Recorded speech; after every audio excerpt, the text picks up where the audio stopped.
ناوەندی ئەتلانتیک کانسل بە هاوکاری ئینستیتیوتی وڵاتە یەکگرتووەکانی ئەمریکا بۆ ئاشتی لە ڕۆژی چوارشەممەدا پەناڵێکیان بۆ مەسعود بارزانی سەرۆکی هەرێمی کوردستان ساز کرد بۆ وەڵامدانەوەی پرسیارەکانی پەیوەست بە دواڕۆژی کوردستان و هەرێمەکە لە بۆچوونی هەولێرەوە و هەروەها بەڕێنگاریەکانی ڕوبەڕووی کوردستان بۆتەوە لە شەڕی دژ داعش و پەیوەندیەکانی ئەمریکا و هەرێم.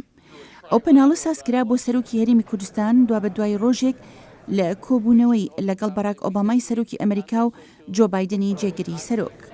سەرەتا بەرزانی و تاریکی خوێندەوە کە تیایدا جەختی کردە سەر ئامانجی سەردانەکەی بۆ ئەمریکا.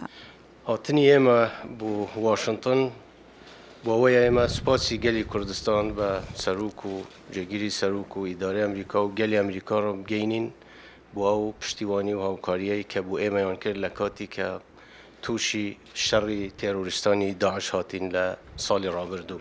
هەروەها بۆ ئەوەی بیرروڕا ئەڵگۆڕ بکەین و چۆن ڕوبەڕووی ئەو تەحەدیاتانە ببینەوە کە یەکجار زورن لەو ناوچەی کە ئێمە تێیدا دەژین. سربەخۆیی کوردستانیش لەم دوایەدا بۆ تەباس و خوازی دەستگاکانی میدیای کوردی تەنانەت ئاماژەیان داوە بەوەی دەبێتە تەوەرێک لە سەردانەکەی سەرۆکی هەرێمی کوردستان بۆ واشنگتن. سەرۆکی هەرێمی کوردستان لەوبارەیەوە گوتی هەروەک ئاشکرایە عێراق لە سێ پێکهاتەی سەرەکی پێکهاتوون کورد و عەرەب بە هەردوو مەسابیەوە شیعە و سوننا لەگەڵ نەتەوەکانی وەک تورکمان، کلدان، ئاشوریەکان و دین و مەسابی جیاواز. لەو دەمەی دەوڵەتی عێراق دوای جەنگی جیهانی یەکەم دامەزراوە لەسەر ئەساسی ئەوە بووە کورد و عەرەب شەریک بن لە وڵاتەدا.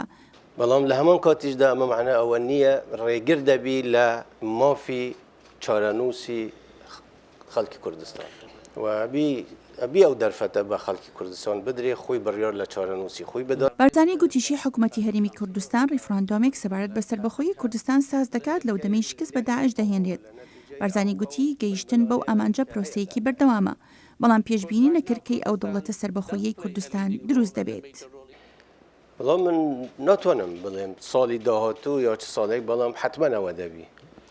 جێ ئاماژەبۆکردنە کۆشکی سپی دەڵێت لەو دەمەی سەرۆک باراک ئۆباما و جۆ بایدنی جێگری لەگەڵ سەرۆکی هەرێمی کوردستان کۆبوونەتەوە بەڕێوەبەرایەتێکە پابەندبوونیان دووپات کردوتەوە بە عێراقێکی یەکگرتوو فیدراڵ و دیموکرات هەروەک لە دەستوری عێراقدا هاتووە.